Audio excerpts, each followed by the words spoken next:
मला काहीतरी पुन्हा माझा अपमान मी सहन करेन, पण महाराष्ट्राचा अपमान मी सहन करणार नाही. त्यांचा काय अपमान केला? त्यांना कोणी एकेरी भाषेत बोललं, त्यांना कोणी जी काही लाखोली आहे त्यातला एक शब्द वापरला, ही काही नाही केली. आणि महाराष्ट्राची कुठे जेव्हा मिसिंग लिंक गळते तेव्हा महाराष्ट्राची बदनामीच होते. आणि ती बदनामी होत असताना त्या बदनामीची कारण मीमांसा काय ही समोर आली पाहिजे. आणि हे होत असताना त्यांनी एक हाही आरोप केला की 1,000 कोटी हे खोटाडे जन्माला आल्यानंतर काही लोक जन्माला येतात. हा त्यांचा जो युक्तिवाद आहे.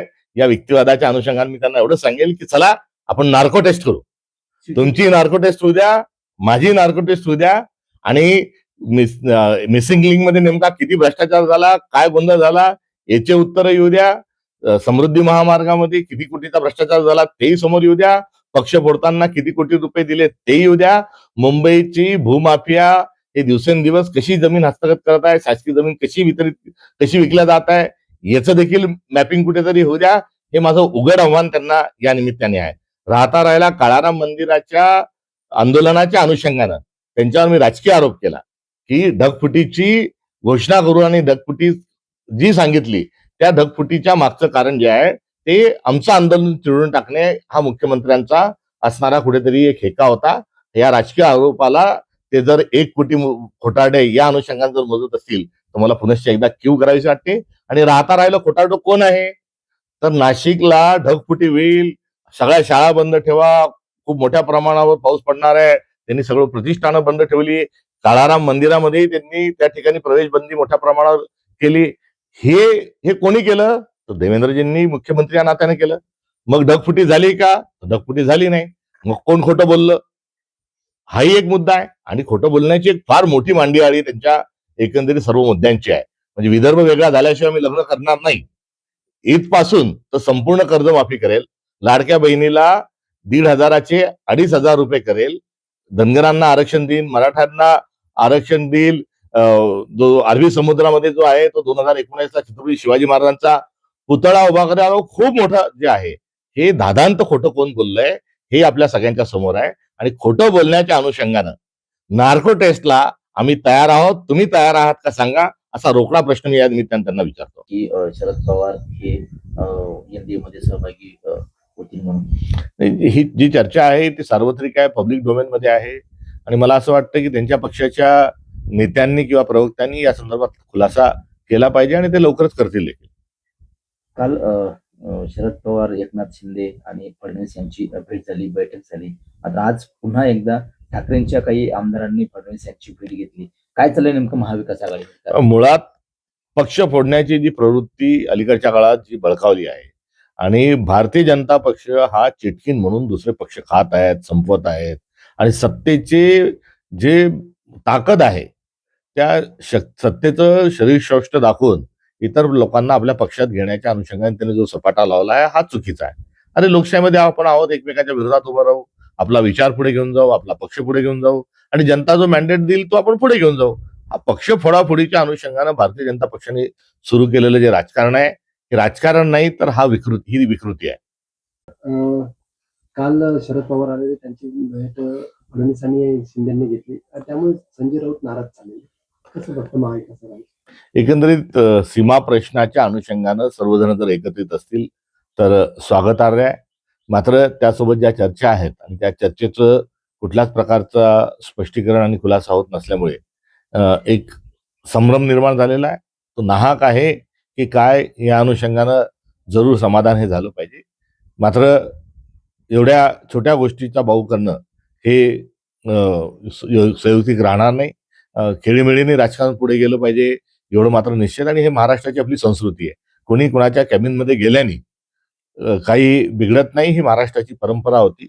अलीकडच्या काळात द्वेषाचं राजकारण केलं जातंय आणि त्या द्वेषाच्या आणि सत्तेच्या राजकारणामध्ये सभ्यता आणि संस्कृती कुठेतरी गुंडाळून ठेवल्या जात आहे. विनोद तावडे आणि एकनाथ खडसे यांची भेट झाली, कुठेतरी घर वापसीची चर्चा होती.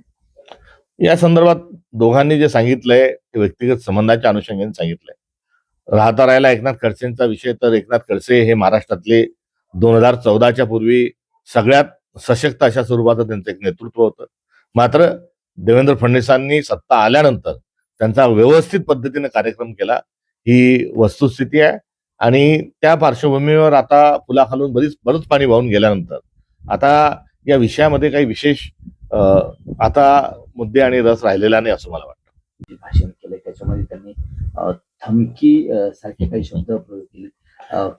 खरंच योग्य वाटतं तुम्हाला मुख्यमंत्री महाराष्ट्राचे मुख्यमंत्री आहेत, गृहमंत्री आहेत आणि ते पाहून घेऊ दाखवून देऊ अशी भाषा वापरतात. हे काही नळावरचं भांडण नाही. आणि त्यांची भाषा बघा, काय भाषा आहे, तर थोबाड, कुत्रा विचारत नाही, भाडेके टट्टू यासारखे शब्दप्रयोग करणं हे राजकारणात आणि एका सभ्य माणसाला अशोभनीय आहे. एखादा पान ठेल्यावर पानपट्टीवर राहून एखादा टपोरीपणा करणारा जो व्यक्ती आहे त्याची भाषा ही महाराष्ट्राच्या मुख्यमंत्र्याला निश्चित स्वरूपामध्ये ही शोभत नाही. मुळात त्यांनी जी केलेली टीका आहे आणि विशेष करून जी काँग्रेसच्या आणि माझ्या अनुषंगाने जी केलेली टीका आहे त्याची दोन कारण आहेत. एक, मिसिंग लिंकचा जो एकंदरीत जो गोंधळ आहे तो लोकांपुढे आणला आणि ते इन्फ्रा मॅन नाही तर ते डिझास्टर मॅन आहे हे महाराष्ट्राच्या समोर आणल्यामुळे त्यांचा एकंदरीत त्यांची आगपाखड जी आहे ती झाली असल्याचं आढळून येतं. त्यांनी तो विषय जिव्हारी लावून घेतला. मात्र जिव्हारी लावण्याचा विषय नाही, ती वस्तुस्थिती आहे. बदबद मिसिंग लिंक गळतोय आणि आपण एवढा स्वतःची पाठ तुटून घेत असताना तो करतोय आणि त्याचे वाभाडे निघाले हे कुठेतरी त्यांना रुजलेले नाही. आणि ते सारखं सांगतात की मी केला, मी केला, मी केला, माझ्यामुळे झाला. मला त्यांना अत्यंत विनम्रतेने सांगायचंय की अहो तुम्ही केला म्हणजे काही तुमचं शेत विकून, तुमचा वाडा विकून, तुमच्या काही परिवाराचे दागदागिने विकून हा काही मिसिंग लिंक केलेला नाही. जनतेच्या आलेल्या पैशातून, टॅक्सच्या पैशातून हा मिसिंग लिंक केलाय. तो जनतेच्याच पैशाचा होता आणि जनतेसाठीच आहे. एवढं मी मी मी मी मी करणं, एवढा अहंकार दाखवणं देवेंद्रजी हे बरं नाही. नंबर 2, या सर्व टीकेमध्ये त्यांनी मिसिंग लिंकच्या संदर्भामध्ये त्यांना जेव्हा डिझास्टर मॅन म्हटलं गेलं तेव्हा माझ्या या टीकेला उत्तर देताना त्यांनी सांगितलं की ज्याला काही समजत नाही, ज्याला काही अक्कल नाही, अशा व्यक्तीच्या आरोपावर काय बोलावं. तर हा पण एक त्यांचं अहंकाराचं लक्षण आहे. त्यांची जी मान्यता आहे त्याच्याबद्दल मी कीव व्यक्त करतो. कारण देवेंद्रजींच्या ज्या विचाराच्या पठडीतून जे पुढे आलेले आहेत आणि त्यांचा जो विचार आहे तो हा आहे की सगळं ज्ञान आमच्या जवळच आहे आणि आम्ही सोडून इतर सर्व जे आहेत हे निर्बुद्ध आहे, त्यांना अक्कल नाही. हा त्यांचा असणारा जो हेका आहे हा आरोपाच्या माध्यमातून पुन्हा एकदा आढळून आला. काल विधान परिषदेमध्ये ते बोलत असताना विरोधकांच्या बद्दल त्यांनी वापरलेली भाषा, त्यांनी वापरलेले शब्द हे अशोभनीय आहेत. हे अत्यंत मी पुन्हा उल्लेख करेन की नळावरच्या भांडणाच्या अनुषंगानं कुठेतरी हा त्यांनी केलेले आरोप आहेत. त्यांची देहबोली, त्यांचे शब्द, त्यांचा आवेश, मी त्यांना काय सांगायचं नेमकं हे काही समजत नाही. राहता राहील त्यांनी पाहून घेऊ आणि कुठेच दिसणार नाही विरोधक आरोप करणारे हे त्यांचं जे वक्तव्य आहे या वक्तव्याचाही आशय जो आहे हा मला त्यांच्या पक्षाशी आणि विचारधारेशी जोडू द्या. दीनदयाल उपाध्याय यांचं जे काही झालं, जे श्यामाप्रसाद मुखर्जींचं जे काही झालं आणि जे हरेन पांड्यांचं जे झालं त्या विचारातून ते पुढे आलेले आहेत आणि त्याच्यामुळे त्यांच्या आतच तो विचार असल्यामुळे तो आता कुठेतरी इतर पक्षावर वापरला जातो का हा त्यांनी एक प्रयोग करण्याच्या नव्हे तर अशा स्वरूपामध्ये त्यांनी हा केलेला सुतोवाच आहे. एकीकडे ही धमकी आहे तर दुसऱ्या बाजूला अत्यंत हास्यास्पद त्यांचं विधान आहे. त्यांनी शांत व्हावं, त्यांनी सभ्यतेने राहावं आणि असं वागणं देवेंद्रजी बरं नव्हे हा त्यांना एक प्रेमाचा एक सल्ला भारताचा आणि महाराष्ट्राचा नागरिक या नात्यानं मी त्यांना देऊ इच्छितो. कर्जमाफी झाल्याने आज गोंधळ करण्यात आला विधानसभेसमोर, शेतकरी आक्रमक झाले. एकंदरीत महाराष्ट्रामध्ये त्यांच्यावर होत असणारी जी टीका आहे आणि त्या टीकेच्या अनुषंगानं त्यांनी भाडेके टट्टू जो शब्द वापरला आहे हा भाडेके टट्टू शब्द त्यांचा अत्यंत निषेधार्ह आहे. मुळात नागरिक आपला रोष व्यक्त करतात आहे, तरुण मोठ्या प्रमाणावर आपला रोष व्यक्त करतात आहे. विरोधक या नात्यानं आम्ही देखील त्याच्यावर जी टीका आहे, जी संविधानिक टीका आहे, जी सभ्यतेची टीका आहे ती त्यांच्यावर करतोय. मात्र आमच्या या सर्व टीकेमध्ये आम्ही महाराष्ट्र नाही आणि ते महाराष्ट्र म्हणजे तेच ही त्यांची असणारी जी भूमिका आहे या भूमिकेच्या अनुषंगानं हा महाराष्ट्रातल्या सर्वसामान्यांचा अपमान आहे.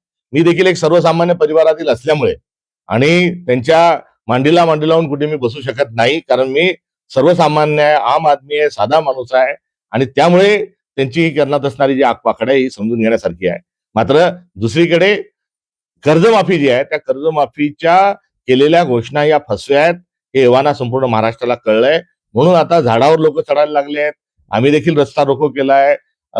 रोहित पवार जे आहेत ते उपोषणाला पंढरपूरला बसले होते आणि दरवेळेस असे आंदोलन जिथे जिथे होतात तेव्हा सरकार सांगतं की आम्ही तुमचे सर्व प्रश्न सोडू, आपल्याला कर्जमाफी करायची आहे, चर्चेला या.